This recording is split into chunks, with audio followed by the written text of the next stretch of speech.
joining me for part 16 of a 21 episode series discussing how to put on the armor of God when fighting in spiritual warfare. Today, I'm going to be discussing how to keep your eyes fixed on God and how to have patient endurance when battling spiritually. Please stay tuned and I hope you enjoy it.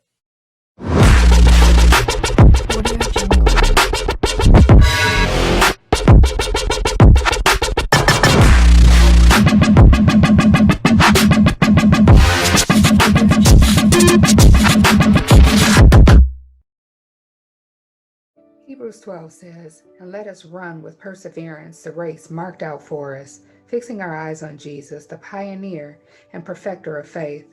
For the joy set before him, he endured the cross, scorning its shame, and sat down at the right hand of the throne of God." To understand this scripture, I'm going to compare it to a long-distance runner who works hard to build endurance and strength. On race day, their clothes are lightweight and limited, and their bodies are lean. To run the race that God has set before us, we must also strip off the excess weight that slows us down. How can you do that? Choose friends who are also committed to the race. Non-believing friends will have values and activities that might deter you from the course.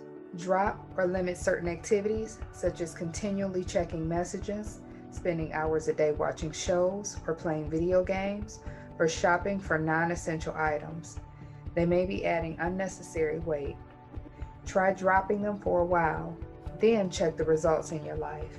Get help for addictions that disable you. If you have a secret weight, such as pornography, gambling, painkillers, drugs, or alcohol, admit your need and get help today. It is easy to lose sight of the big picture when we face hardships and discouragement. Understand that hardships provide the training ground for Christian maturity.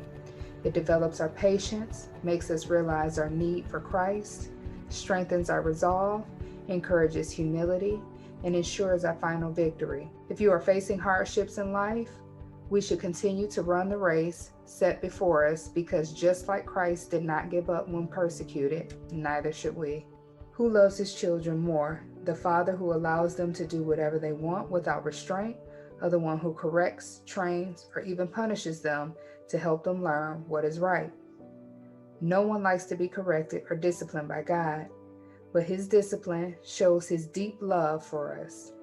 When God corrects you through his word, circumstances, or other people, see it as proof of his love and ask him what you need to learn from it. We may respond to discipline in several ways. We accept it with resignation.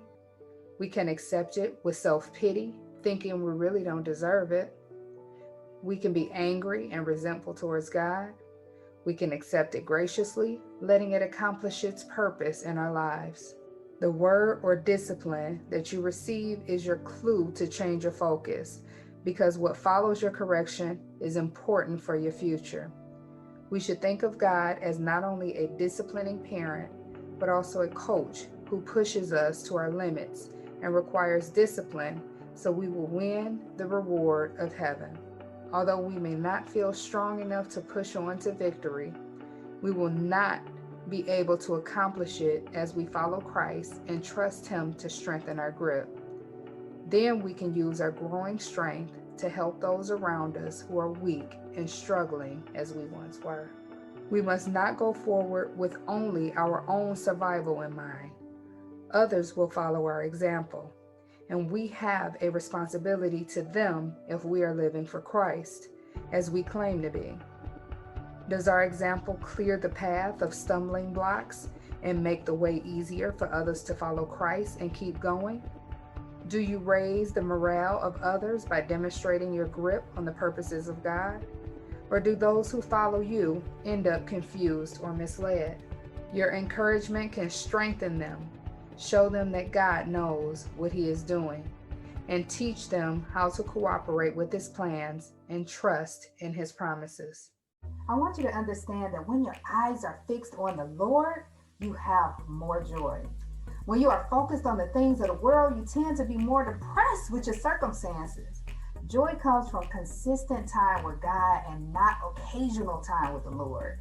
I hope you got a better understanding of why it's important to keep your eyes fixed on God, because it will help you fight in spiritual battles that you can't win in the natural realm. Please continue to follow my series of Arming Up for Battle to prepare for spiritual warfare. I love you, and I hope you'll come back on Monday for episode 17. Thank you.